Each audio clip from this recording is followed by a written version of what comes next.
아멘.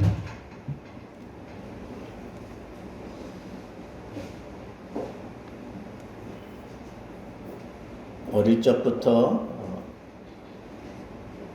나를 알고 적을 알면 항상 승리한다.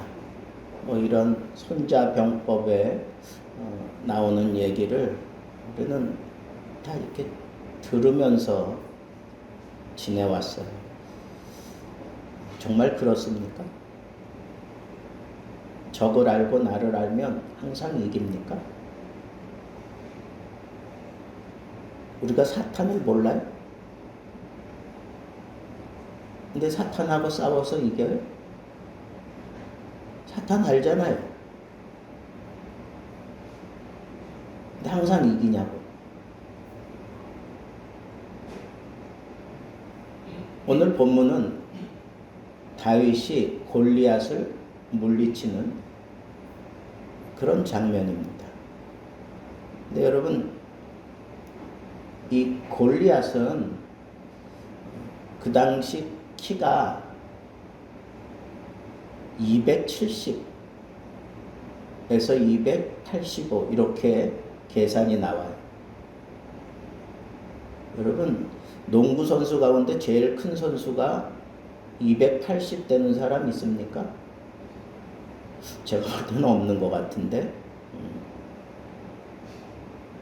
아니 2m에 육박하는 사람만 봐도 우리가 참 그 위세에 눌리잖아요. 근데 다윗은 사이즈가 아담한 사람이었어요.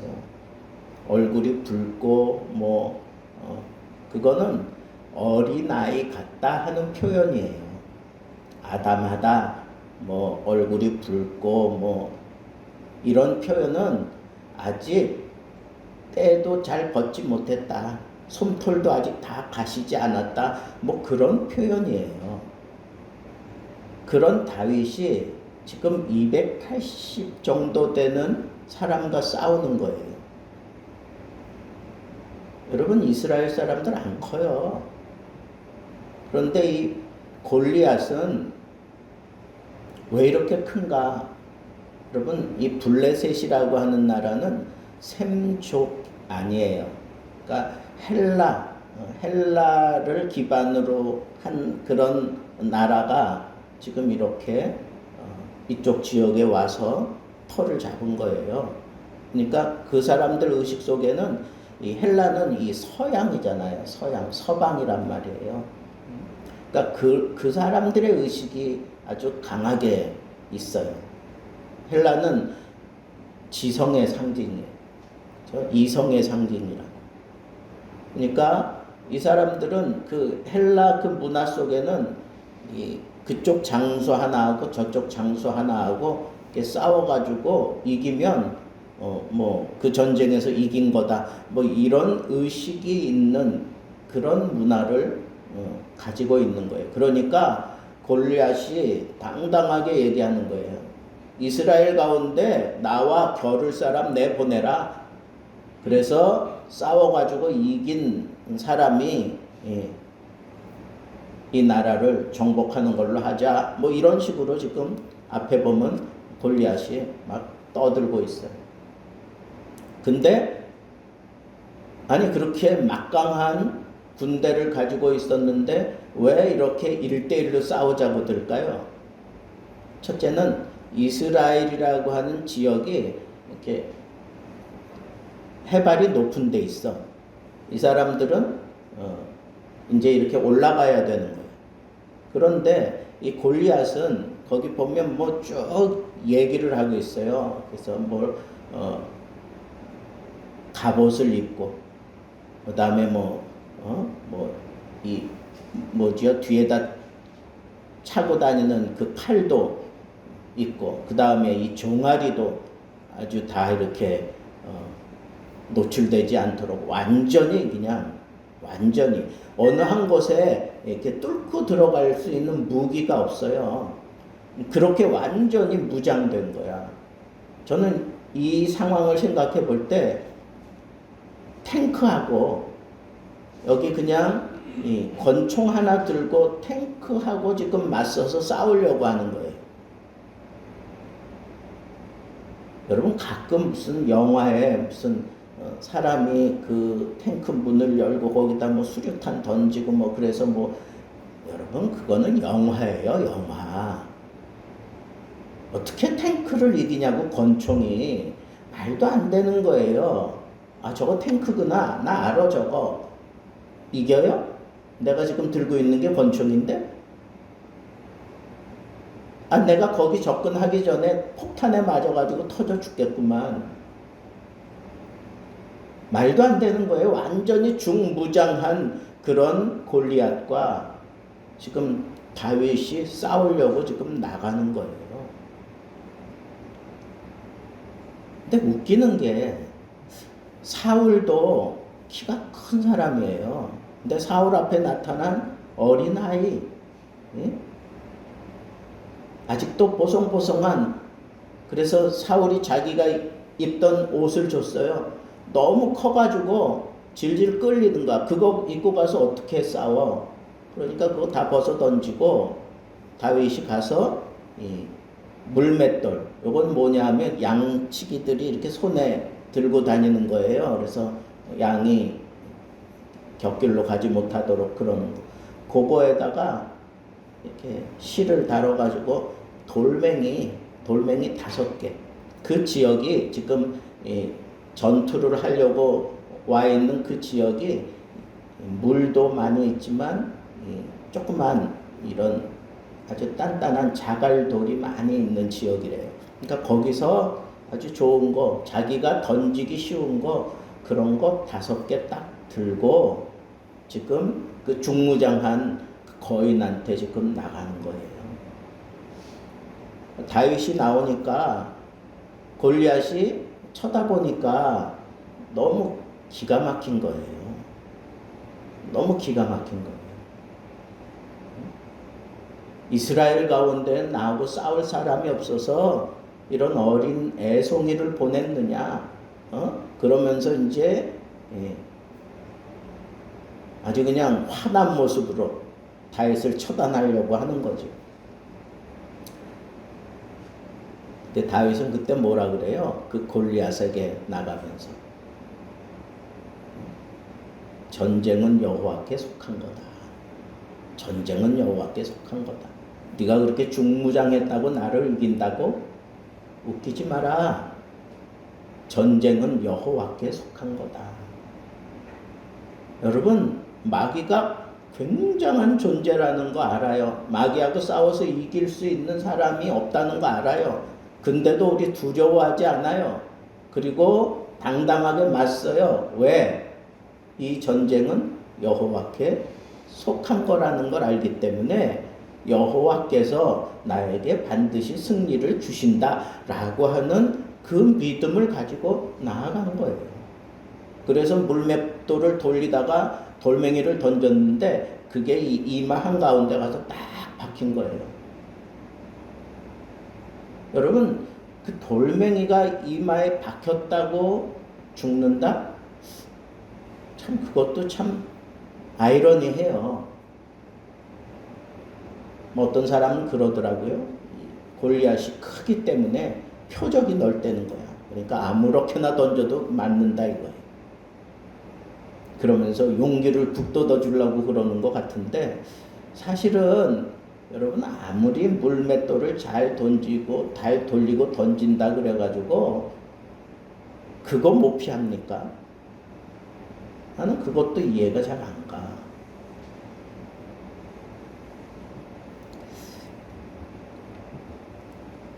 여러분 엊그제가 6.25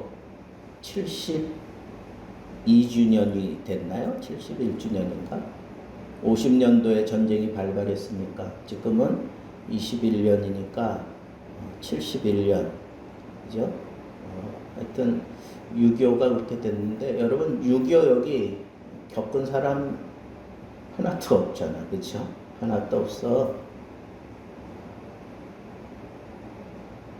근데 제가 금요일 날 강화국 담대함을 조장하는 이 시대에 대해서 얘기하면서 특별히 우리나라는 이 전쟁 세대와 전쟁 후 세대의 이 갭이 너무 엄청나다. 그래서 이것 때문에 이 양극화가 아주 막 불지르기 쉬운 그런 연약함을 가지고 있는 나라예요. 여러분, 우리가 6.25를 생각할 때 6.25를 통해서 우리나라가 완전히 뭐 이 땅이 다 그냥 초토화되고 뭐 말도 안 되잖아요. 말도 안 되는 그런 상황. 이북은요, 전쟁 물자를 다 준비해 놓고 쳐들어왔어요. 그런데 놀라운 건 1948년에 미군이 우리나라를 임시 이렇게 간섭하던 때잖아요. 그래가지고 이제 나라를 세워주기 위해서 북한은 북한대로, 남한은 남한대로 이렇게 따로 이제 나라를 세우기 위해서 미리 여론조사를 했어요. 여론조사를 했는데 그 여론조사가 둘이에요. 하나는 민주주의가 좋으냐, 공산주의가 좋으냐. 지금도 그 미군 거기에 다 그 기록이 남아 있어요. 근데 우리나라 사람들이 뭐 하자 그랬는지 알아요? 공산주의가 좋다고 그랬어요. 몇 명이? 몇 프로가? 78%다. 78%가 공산주의 하자 그랬어요. 뭐 여러 가지 원인이 있겠지만 그 당시 한국 사람들이 볼 때 소련이라고 하는 나라가 아주 크게 부각이 된 거예요.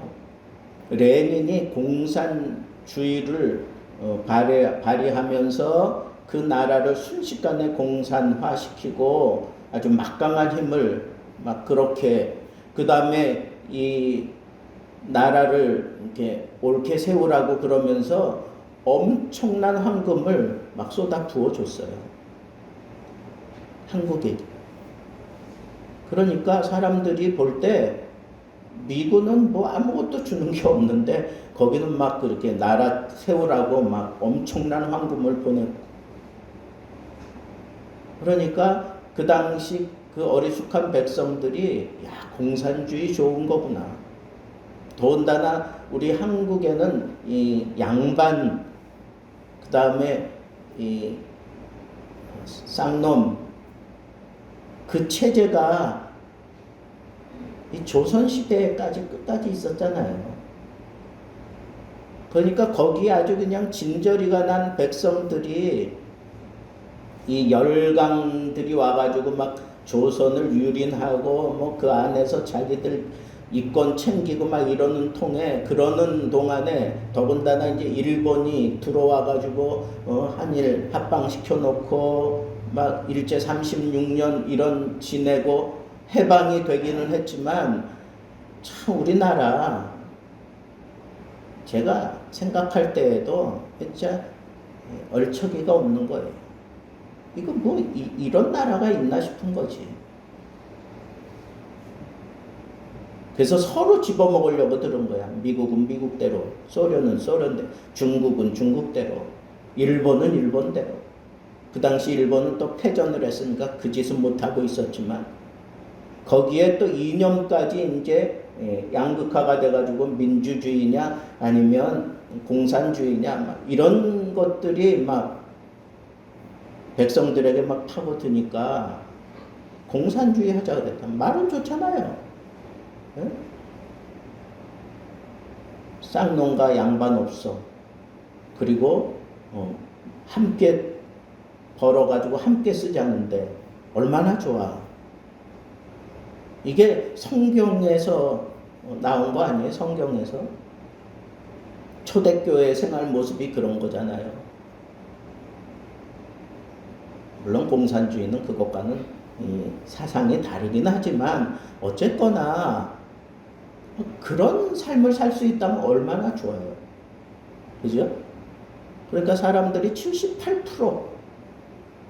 근데 그때 아주 공산주의가 쾌재를 부를 수 있는 이 공산주의는 이 선동을 잘하고 아주 조직을 잘 짜요. 그래가지고 완전히 이 남한을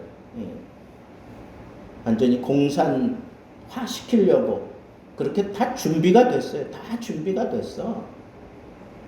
그때 이 남한에 있었던 아주 걸출한 그 공산주의자가 있어요. 누구예요? 박헌영이라고. 박헌영 아세요? 젊은 세대들이 박헌영도 모르면서 무슨 이념 얘기하지 마세요. 근데 이 양반은 원래 충남 예산 사람이래. 근데 이 서자로 태어났어요. 근데 워낙 머리가 좋으니까 그 당시 경기, 오늘날로 얘기하면 경기고등학교. 여러분들은 경기고등학교가 얼마나 이게 탑 클래스인지 잘 모르죠? 모르잖아. 거기는 엘리트들만 가는 데예요. 근데 거기에 들어갔어. 거기서 공부하고 그 다음에 유학을 갔어요. 유학을 갔는데 중국으로 가서 보니까 거기서 공산주의를 접하고 이 공산주의가 너무 좋아가지고 공산주의가 완전히 이 사람을 사로잡은 거예요. 그래가지고 이 남한에 들어와서 아예 그냥 조직을 딱 짜고 그래서 이 박헌영이 하고 이승만하고 이렇게 대통령 선거했으면 78%가 공산주의를 지지했는데 누가 되겠어요? 당연히 박헌영이가 되지. 근데 이 박헌영이가 자충수를 하나 둔 게 있어. 그게 뭐냐면 이 공산주의는 이 돈을 많이 쏟아야 돼요. 그 조직원 관리하려면. 근데 돈은 당장 없고 그러니까 어떤 수를 썼느냐 하면 이 위조 지표를 만든 거예요.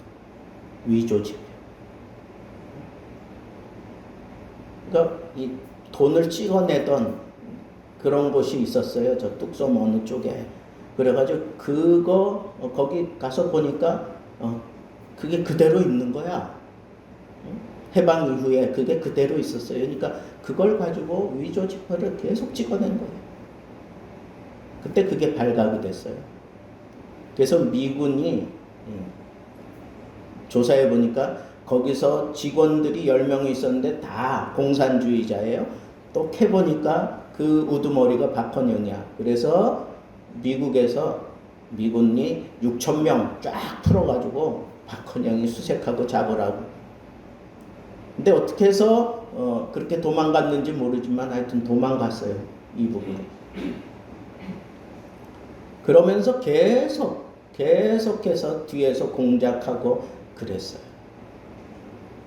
여러분 놀랍지 않아요? 그냥 가만히 있으면 그냥 대통령 되고 그리고 우리나라가 아예 공산화 될 수 있었는데 그때는요 이 공산당원들로 그렇게 자청하고 나선 사람들이 한 10,000명 정도 됐어요. 10,000명. 아니 10,000명이 아니라 100만 명. 100만 명이 공산당원 그렇게 자원했어. 그래가지고 그 사람들이 곳곳에서 이렇게 반란 사건들을 많이 일으키잖아요. 여순 반란 사건이라든가 뭐 그다음에 무슨 부대가 아주 그냥 제주도로 가서 이거 진압을 해야 된다 그랬는데 안 가고 그 부대를 데리고 반란을 일으키고 그런데 그 군대 책임자가 소령이 하나 있었는데 그 사람이 바로 박정희 대통령이었어요. 그때는 박정희. 우리 한국의 이 근대사를 보면 참 우울해요.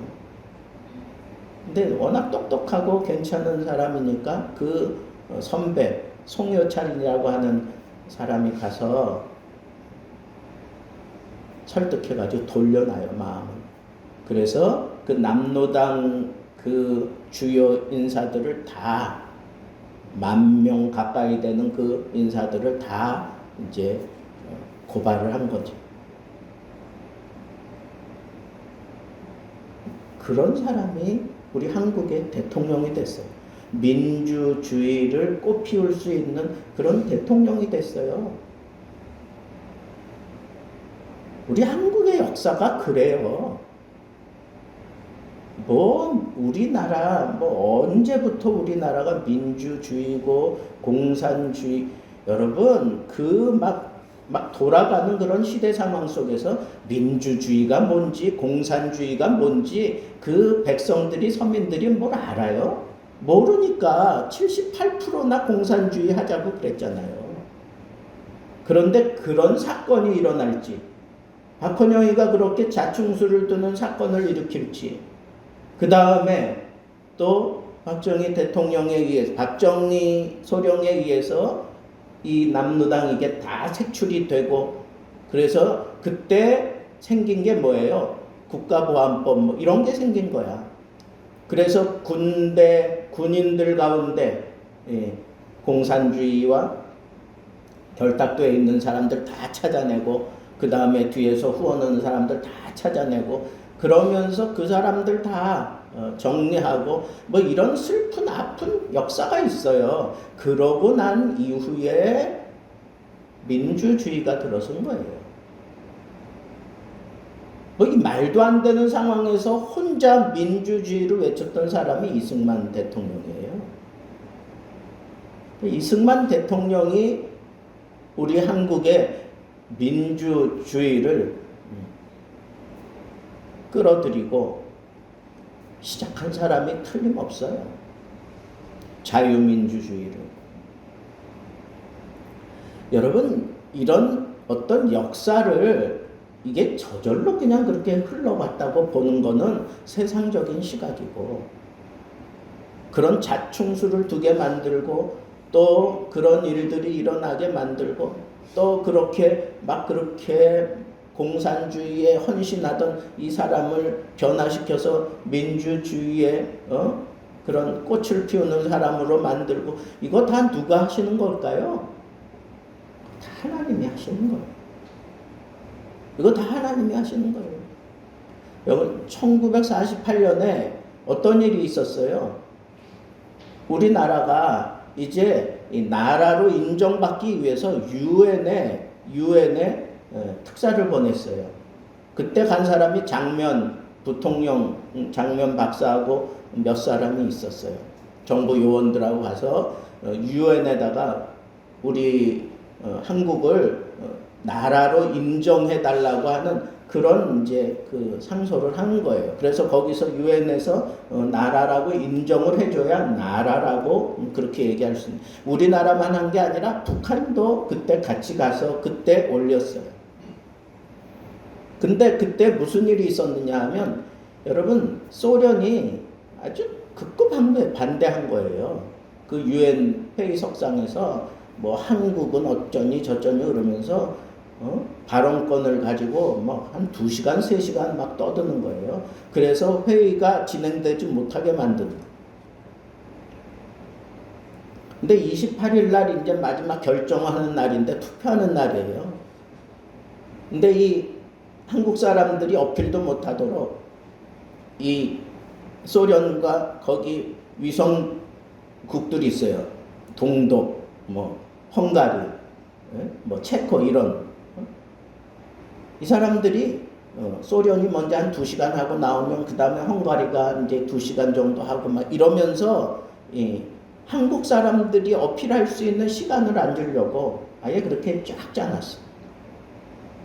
그런데 당일날, 전날에도 그런 일이 있었는데 당일날도 이제 소련에서 마이크를 뺏어가지고, 소련이 그 당시 막강한 나라니까 막 그냥 한국은 안 된다고 막 이제 이러면서 막 이제 얘기를 하는데, 갑자기 막 얘기하던 이 사람이 갑자기 성대 결절이 온 거예요. 말이 안 나오는 건 말이. 아니, 조금 전까지 말짱하던 사람이 갑자기 말이 안 나오는 거예요. 그래서 병원에 간 거야. 가서 진단 결과 성대 결절이야. 어쩔 수 없이 말도 안 나오고 그러니까 막 그냥 갔어요. 근데 그 시간에 그 다음 2시간 이후에 이제 하기로 되어 있었던 이 헝가리 뭐 다른 나라들이 그 회의장 밖에 나가서 커피 마시고 놀고 있었어. 2시간 이후에 우리 하겠다. 그러니까 그런 상황을 모르는 거예요. 그러니까 마이크를 잡았던 회장이 이 한국 어떻게 할까요? 그냥 투표를 해버린 거예요. 한국에 대해서 뭐 발언할 수 있는 나라 있으면 와라 그랬더니 다 나가 있는데 그래가지고 통과했다니까.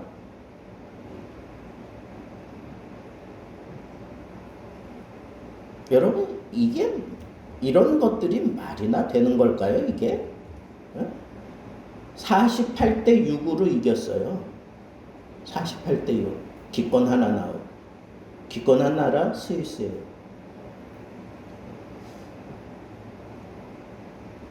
여러분 이거 그냥 우연히 그렇게 어쩌다가 된 걸까요? 말도 안 되는 소리예요. 이건 하나님이 하신 거예요. 반대로 북한도 투표를 했어요. 어떻게 됐을까요? 거기는 안 됐어요. 48대 6으로 깨졌어요. 또 기권 하나 나오고. 여러분 이게 아주 중요한 결정이에요. 왜? 2년 후에 6.25 전쟁이 터져요. 그래가지고 완전히 우리나라가 풍전 등화와 같은 그런 상황에 있을 때 그때 유엔에서 발의를 해가지고 유엔 국가다 이거예요. 유엔에 소속된 국가다 이거예요. 그러니까 우리가 한국을 돕자. 그렇게 회의를 했어요. 근데 그 회의를 할 때 총 결정을 누가 내렸냐면 우리가 잘 아는 대로 안전보장이사회가 있어요. 안전보장이사회에 5나라가 있어요. 미국, 소련, 중국, 영국, 프랑스. 근데 중국은 모택동이 지배하던 나라가 아니고 장개석 총통이 지배하던 그 시절이에요. 그런데 이 5 국가 가운데 한 나라라도 반대를 하면 그거 안 되는 거예요. 안 되게 돼 있는 거라고. 근데 웬일인지 소련에서 그 자리에 회의 자리에 참여하질 않았어. 소련이 만약에 그 자리에 참여했으면 어떻게 됐을까요? 유엔군 파견 안 했지. 못했지요. 그래서 역사학자들이 도대체 이게 무슨 일이냐? 왜 러시아가 그 자리에 참여하지 않았느냐? 아무리 연구를 해봐도 답이 안 나와. 여러분 세계 역사의 불가사의 중에 하나가 바로 요 사건이에요. 그냥 러시아가 가서 앉아서 그냥 한마디만 하면 유엔군 파견 못하게 돼 있는 거예요. 그런데요, 여러분, 아까 그 48년도에 대사로 갔던 장면 박사가 독실한 크리스찬이에요. 그러니까 결정하기 바로 전날 그 파리 시내에 교회에 장관들 데리고 가서 파송한 사람들 데리고 가서 거기서 밤새도록 기도해요. 밤새도록 기도해요. 그러면서 본국에다가 연락을 해요. 이승만 대통령이 장관들 집에 안 보내고 행정실에서 밤새도록 또 같이 기도해요. 그리고 전국 교회, 큰 교회들 중심으로 지금 우리나라가 이런 위기 가운데 있으니까 기도하자 그러면서 기도를 독려해서 그때 기도했어요.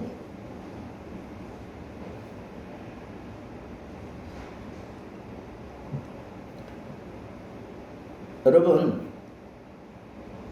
우리나라가 이렇게 유엔군 파견하기까지 그렇게 결정이 났지만 정작 가장 힘을 써야 되는 나라가 미국인데, 미국 그 당시 대통령이 누구예요? 트루만 대통령이에요. 근데 인천 상륙작전의 영웅이 누구예요? 메가더잖아. 메가더하고 이 트루만하고 아주 대판 그냥 싸운 거예요. 트루만은 우리 보낼 수 없다. 우리는 보낼 수 없다. 자국의 여러 가지 이 문제도 감당하기 힘들다. 뭐 이제 이런 식으로 나왔어. 근데 메가더가 목숨 걸고 얘기를 했어요. 그래서 통과시킨 거예요. 그런데 여러분 그 인천 상륙작전이라는 영화 보셨는지 모르지만, 여러분 그 인천에 그 유엔군들이 그 상륙하면 거기 뻘이에요, 뻘. 그러니까 제대로 군인들이 아주 신속하게 원활하게 쫙 그냥 작전을 펼칠 만한 그런 데가 아니에요. 근데 거길 끝까지 고집을 했어. 메가더가 끝까지 고집하고, 사실은 그게 위험한 거예요. 군사적으로 상당히 위험한 거라고요. 마치 이스라엘 백성들이 요단강을 건너 막바로 여리고로 향했던 것과 똑같아. 그냥 거기서 만약에 그 중공군이나 아니면 그런 상황에 대응을 하면서 그냥 뻘에 빠져 있는 그런 군인들 다 초토화시키는 건 순식간이지. 그런 위험한 상황, 거기 상륙도 못하겠다고 막 반대하고 난리를 피웠어요. 근데 시간적으로 우리는 여기 한다. 메가더가 끝까지 그렇게 고집해가지고 그거 이루어진 거예요. 근데 그 위험한 상황을 잘 넘어갈 수 있도록 누가 역사하신 걸까요? 하나님이 역사하신 거예요. 그런데 바로 그때 이 낙동강 전선 밑으로만 지금 공산군이 점령하지 못했었잖아요. 근데 그때 피나는 종교계 지도자들이 중앙교회, 부산 중앙교회라고 있어요. 그 중앙교회에 모여서 거기서 통회하고 작곡하는 그런 역사가 있어요. 우리 한국 초대 교회사에 나오는 얘기예요. 여러분, 우리나라가 해방 이후에 나라가 세워지기까지 백성들은 78% 공산주의를 원했어요. 앙케이트에 나온 거 보면, 그리고 아주 대단한 그런 공산주의 우두머리 박헌영이가 전체를 지금 통솔하고 있을 때예요. 그러다가 자충수를 두게 된 거, 안전보장 이상의 이런 사람들이 그렇게 하지 못하도록 하나님이 역사하셨는데, 하나님이 도대체 뭘 보고 그렇게 이 한국에 뭘 보고 이렇게 하나님께서 길을 내시고 이기게 해주셨을까요? 다 풀어주셨을까요? 거기 기도의 눈물이 있었다는 거예요. 기도의 눈물이. 장면 박사가 흘린, 이승만 박사가 흘린 눈물. 종교 지도자들이 교회에 모여서 통회하고 작업하는 그런 눈물. 그 눈물을 보셨어요. 히스기야가 완전히 이제는 둘러싸여져 있어요. 아수르가 이제 그냥 기다리고 있는 거예요. 이제 저 성 안에 모든 음식 끊어졌다.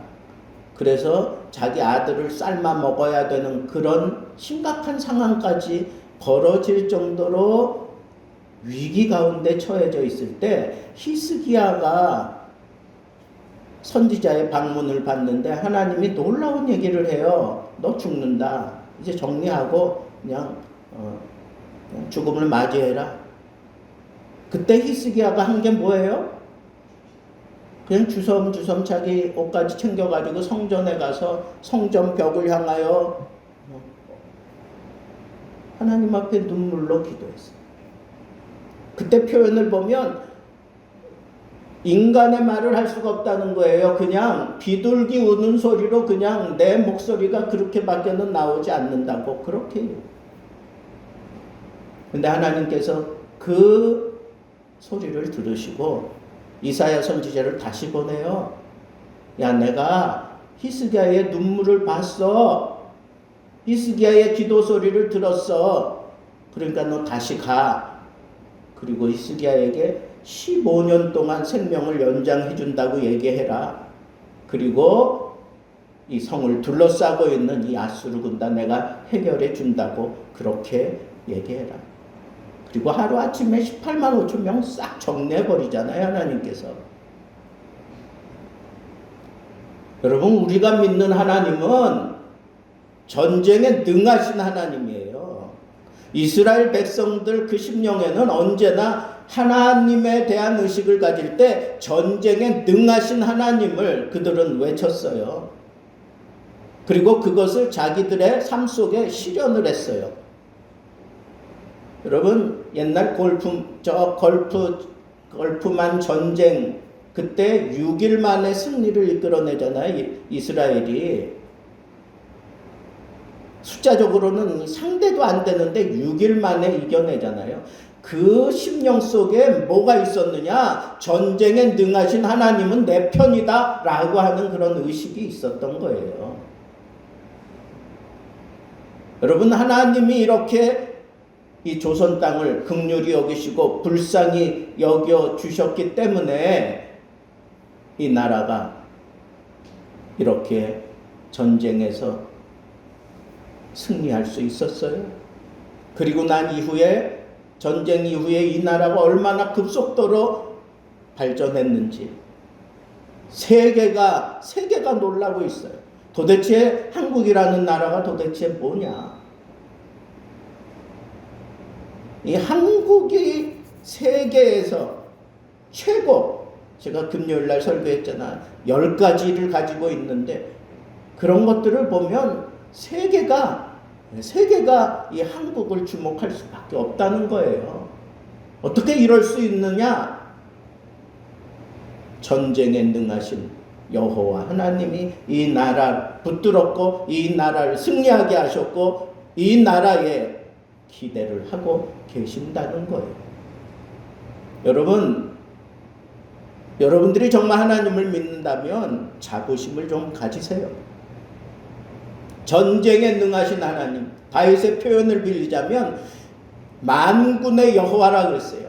야훼 츠바오스 하는 이 만군의 여호와는 만군, 그러니까 군사, 만군이라 이거에 꽉 찬 군사. 하나님이 그 천사들을 데리고 이 세상을 평정해 가시는 그런 능력이 있는 하나님이라는 거예요. 그래서 이스라엘 백성들은 자기들 곁에 항상 천사가 자기들을 보호한다고 하는 의식을 가지고 있잖아요. 로데가 찾아와서 로데가 문 열어주지 못하고 베드로가 왔다고 막 그랬을 때 그때 사람들이 뭐라 그래요? 베드로를 호위하는 천사일 거다. 그러면서 믿지 않았잖아요.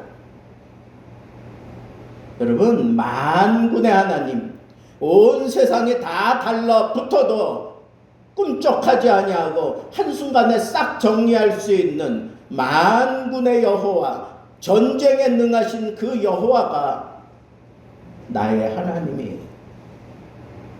그 만군의 여호와의 이름으로 내게 가노라 그러면서 중무장한 그 골리앗을 향하여 뛰어가잖아요. 그게 승리를 일구어냈던 거예요. 그러면서 그가 그런 얘기를 해요.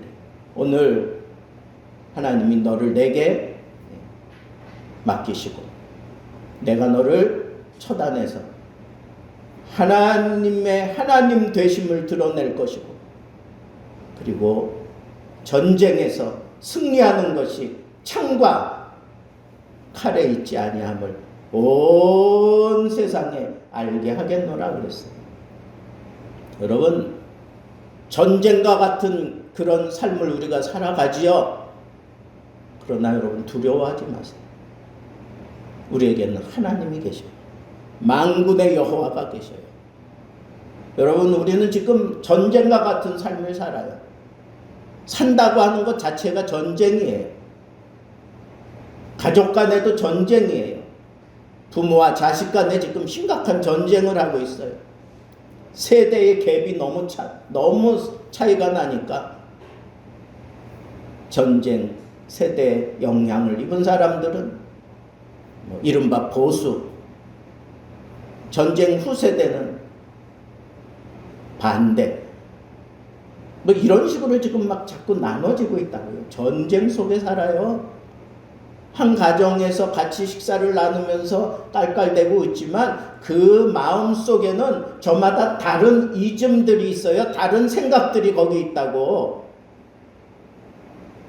여러분, 이 전쟁 상황을 여러분들이 직시해야 돼요. 자녀들을 어떻게 키울 건데요? 그 자녀들에게 뭘 심어줘야 되겠어요?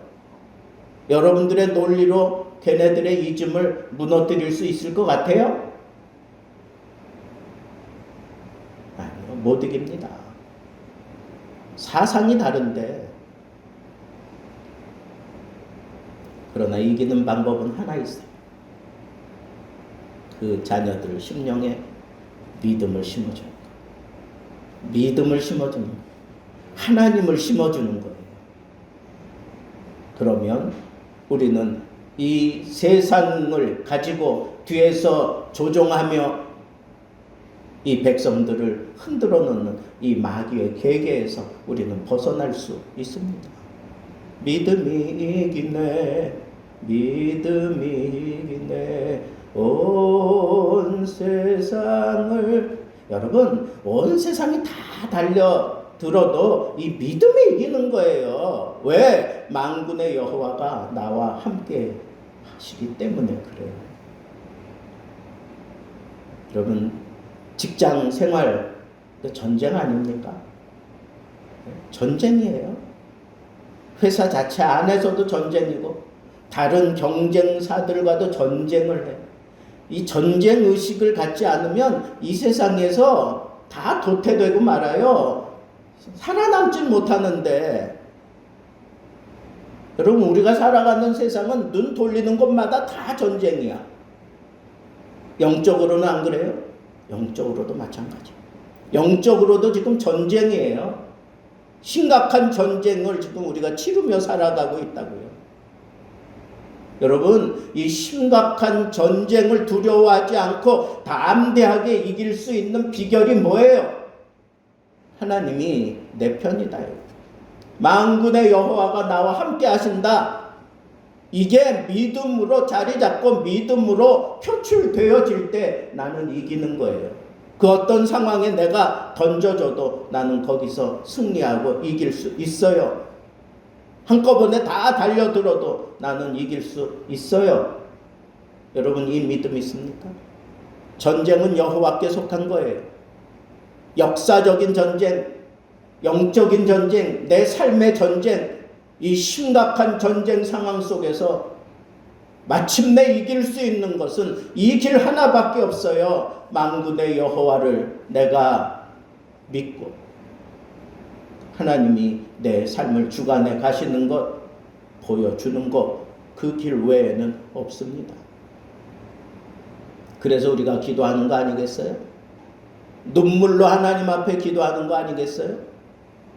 그랬더니 지금도 세계 역사가들이 이해하지 못하는 일들이 일어났다고. 그네들은 혀를 차지만 우리는 믿음의 눈을 뜨고 보기 때문에 하나님이 하셨구나. 전쟁에 능하신 하나님이 섭리하셨구나. 우리는 그게 믿어져요. 그래서 이 나라를 하나님이 지켜주실 것을 우리는 믿습니다. 만군의 여호와 하나님이 우리 교회를 지켜주실 것을 믿습니다. 만군의 여호와 하나님이 여러분들의 가정을 지켜주실 줄을 믿습니다. 만군의 여호와 하나님께서 여러분들의 신앙, 개개인의 신앙을 하나님께서 잡고 지켜주실 겁니다. 한 가지만 하면 돼요. 하나님 앞에 내가 영적으로 무너지고 깨지고 또 내 기질적으로 또 무너지고 내가 또 그냥 사람을 지배해야만 직성이 풀리는 사람들, 이거 다 영적으로 문제가 있는 사람들 아니에요? 용서하지 못하는 사람들, 그것 때문에 자꾸 무너지는 거 아니에요?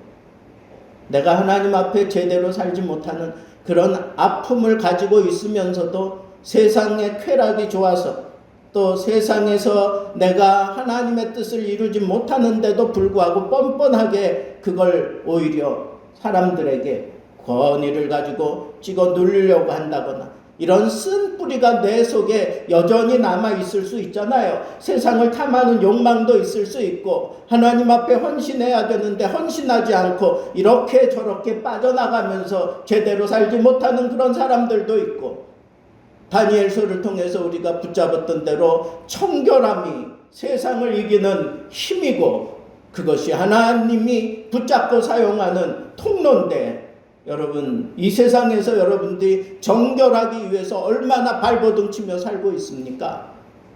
하나님 앞에 영적으로 내가 정결하기 위해서 얼마나 발버둥 치며 살고 있어요. 말씀이 우리의 죄를 씻어내요. 우리의 연약함을 붙들어 줄 수 있어요. 우리의 잘못된 그런 삶을 뒤집어 엎어 놓을 수 있어요.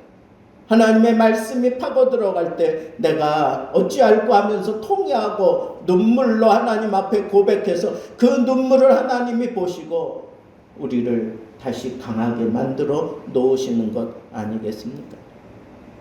여러분, 하나님이 그 눈물을 보기 원해요. 하나님이 이 전쟁에서 나에게 승리 주기 원하시는 분들은 하나님 앞에 눈물의 기도가 있어야 합니다. 그리고 하나님을 붙잡고 씨름하는 자리, 이 예배 자리를 여러분들이 지켜가셔야 돼요. 이 예배를 통해서 하나님은 하나님 되심을 우리에게 분명하게 심어주시기 때문에 그렇습니다. 만군의 여호와 하나님이 전쟁에 능하신 그 여호와 하나님이 여러분 각 개인의 믿음에서 승리하는 믿음을 발휘할 수 있는 그런 삶을 살면서 하나님의 뜻을 이루는 귀한 놀라운 역사가 여러분들의 남은 삶 가운데, 우리 예수 등대 교회 가운데 풍성하게 드러나기를 우리 주님의 이름으로 축복합니다.